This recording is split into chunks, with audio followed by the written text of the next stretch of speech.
Well, hi everyone, and a warm welcome back to the channel. A little bit different this one, and the entire video will be filmed from the car, and it's just me. I'm afraid there's no Helen today. It's a product review. It's something that I think you'll be interested in, but if you're not interested in product reviews, that's absolutely fine. That's why we're putting this video out separately, not on the normal Thursday at 4:30. So click away now if you're not interested.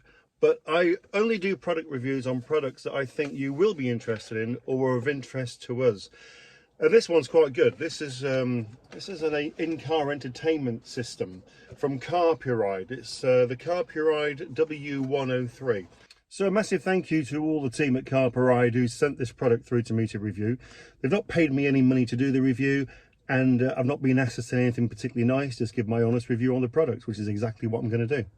Quite like this. I'm going to show you how it works in a second. But in order to make this work, you can set it up in less than 5 minutes in your car. And it features iPlay, Android Auto, AirPlay and Auto Link. I'll tell you and show you what those mean in a second. But what we've got is a great big screen that looks like this. So that comes in the box. You also get a cigarette style 12-volt adapter, so you can power it that way.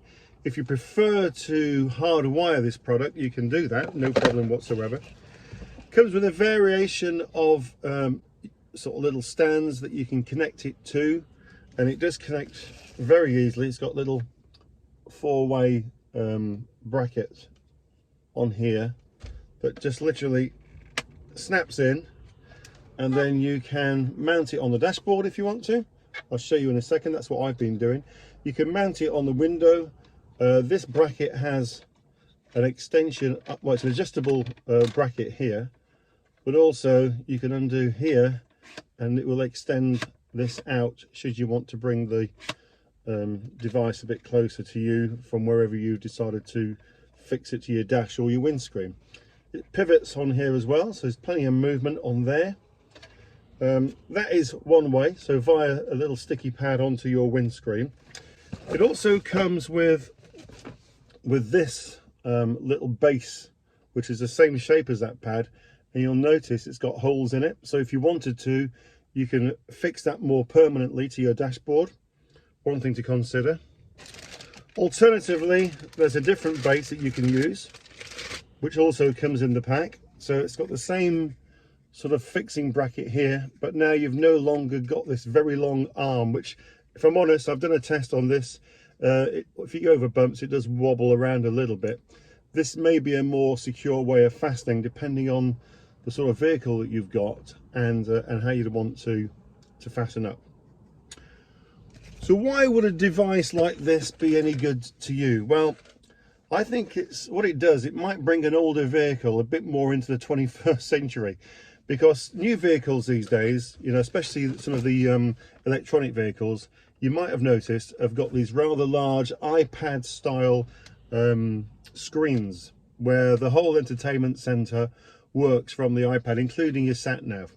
Now, the beauty of this product is that once it's connected up, you can link it direct to your phone, either your iPhone if you've got an Apple device, or any other Apple device actually, it's iOS.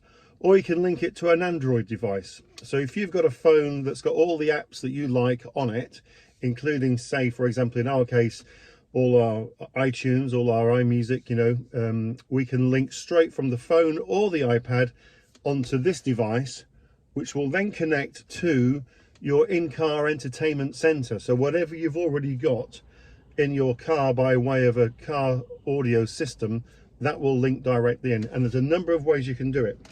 One way is with this lead that comes in the pack, which is a little auxiliary mini jack that goes into the back of this device, and then if you've got an auxiliary input yourself on your car audio system, then you can link directly into that. So that's really useful.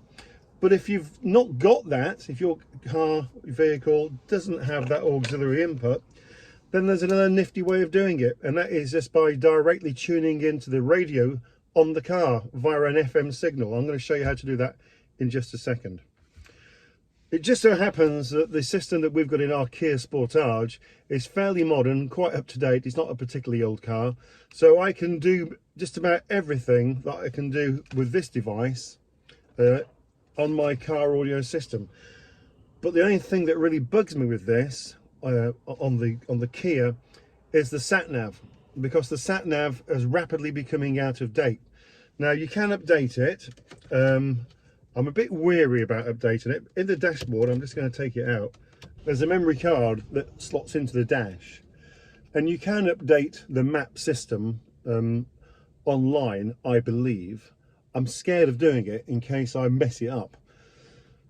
Alternatively, if you've not got a card reader, or you're worried a little bit like I am that you're going to overwrite this and then what you overwrite it with doesn't work, you can go into your dealership and they will update the sat nav for you, but it's going to cost anywhere between 60 and £100 to do. Well, I'm just not prepared to pay that, so I might have a bash at updating this at some point.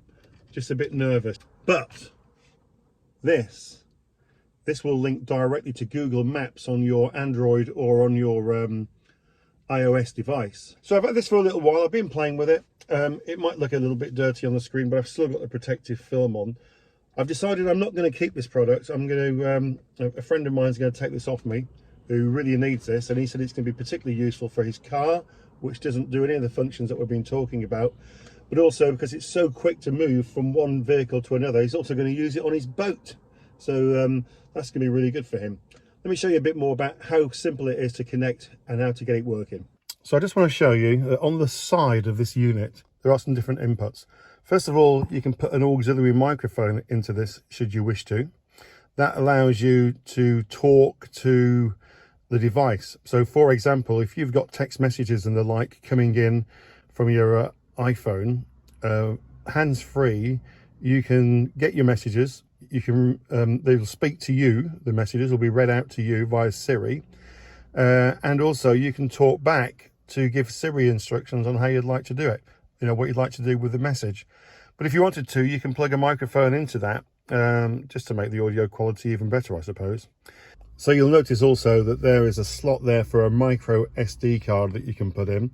That's useful, you know, because you can play video on this. If you wanted to add extra music to the system, you can do it by your micro SD card.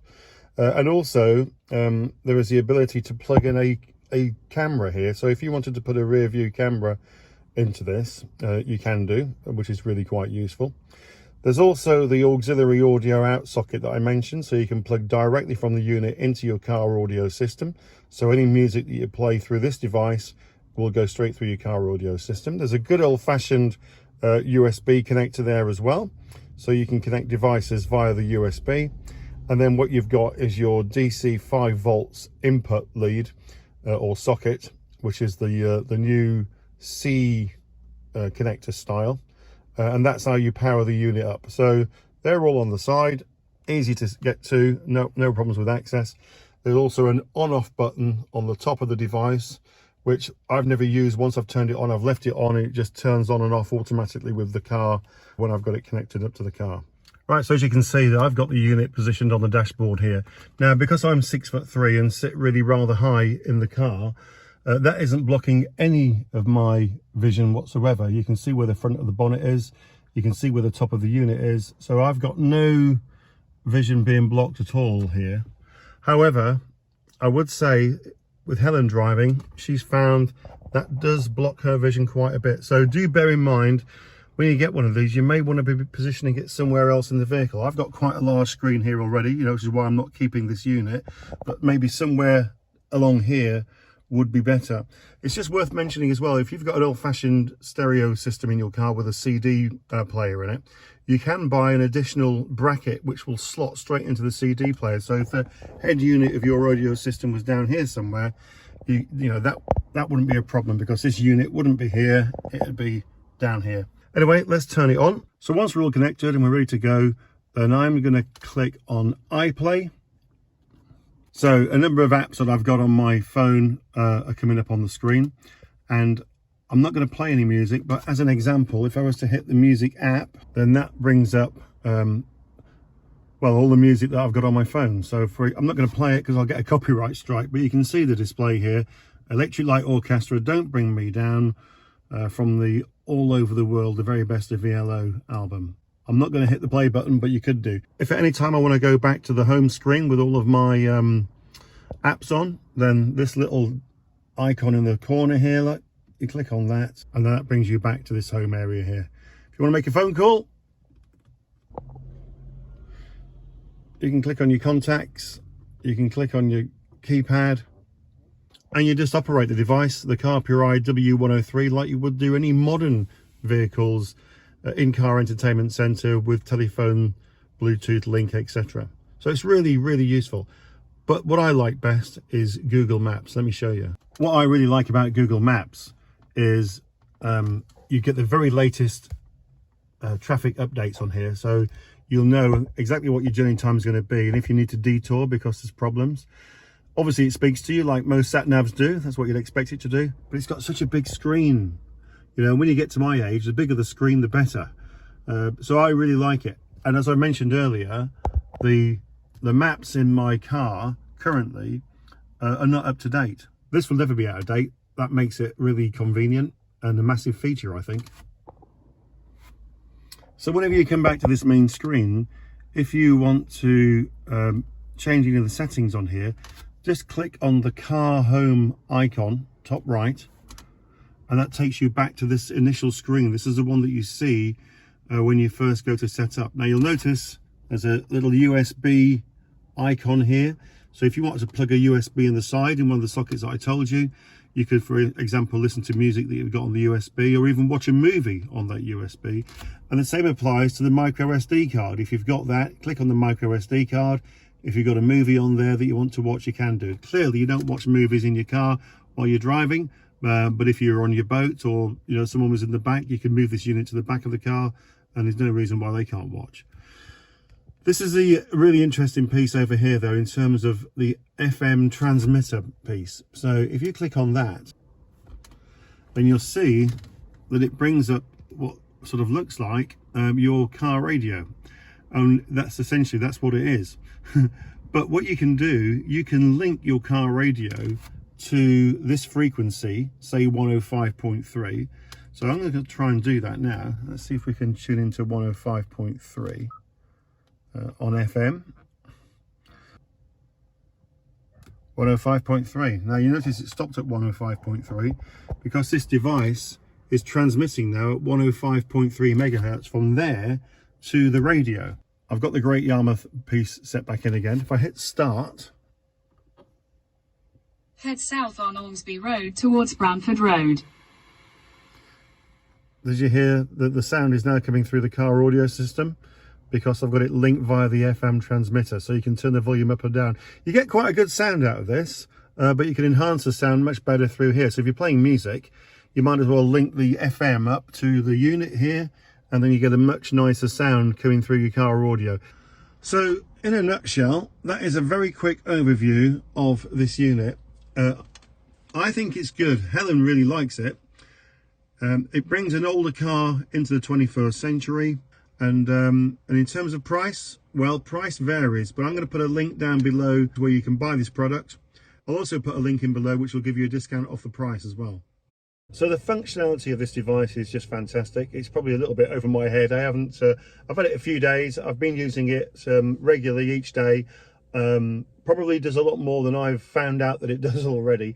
But iPlay, Android Auto, AirPlay, Auto Link. There's Mirror Link on here as well, so it will mirror whatever you've got on your phone or whatever you've got on your iPad or whatever device you are linking up with. And also, like I say, if you wanted to, you can transmit everything through your car audio system already using either the direct auxiliary in out. That will give you the best possible signal, or if you haven't got that auxiliary button in your car, then you can connect up via an FM connection into your radio, like I demonstrated. Most people upgrade their cars because they want all the latest gizmos and new features that the car has. This is one way of keeping your older car. Don't upgrade it, get one of these. Pros are everything that I've just described. It brings everything up to date, and it's quite easy. You can speak to it, you haven't got to touch it. so it can be completely hands-free. It means that your telephone, you know, you can work that all through there, hands-free.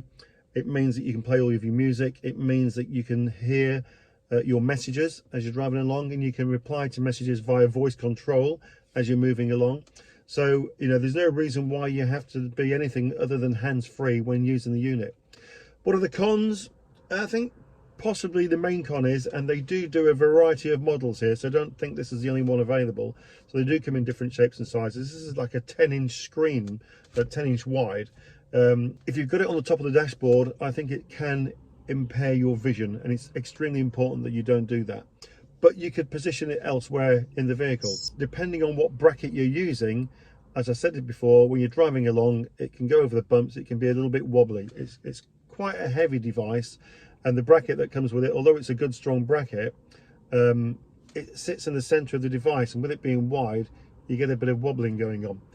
That would be different though if you used, I think, this bracket, which would mean either the permanent attached to your dashboard, or you can use the sticker which comes with this bracket, and then the job's a good one. I will say the sticker, it's very, very sticky, so it will stick to your dashboard, no problem whatsoever. So like I always say, if you have been, thanks for watching. Don't forget to hit the subscribe button, give us a thumbs up, leave a comment. What's your view? Is this something that might be of interest to you? If it is, put it in a comment below. I'm interested in your views and everything that we do anyway, so we answer all the comments that we get. Don't forget, hit the notification bell as well. That'll let you know when the next videos are coming out. And if you don't like reviews, that's fine, just don't watch them. You know, our regular Thursday content will always be out at 4:30. If I ever do a review, it may form part of one of those Thursday videos, but more often than not, they'll come out on a separate day, and we'll keep it short. We turn down 90% of everything that we get offered. We don't, you know, we're not really into product reviews unless it's something that we like or we think that you will like. So there you have it. If you have been, thanks for watching. Catch you in the next video coming your way very soon. Bye for now.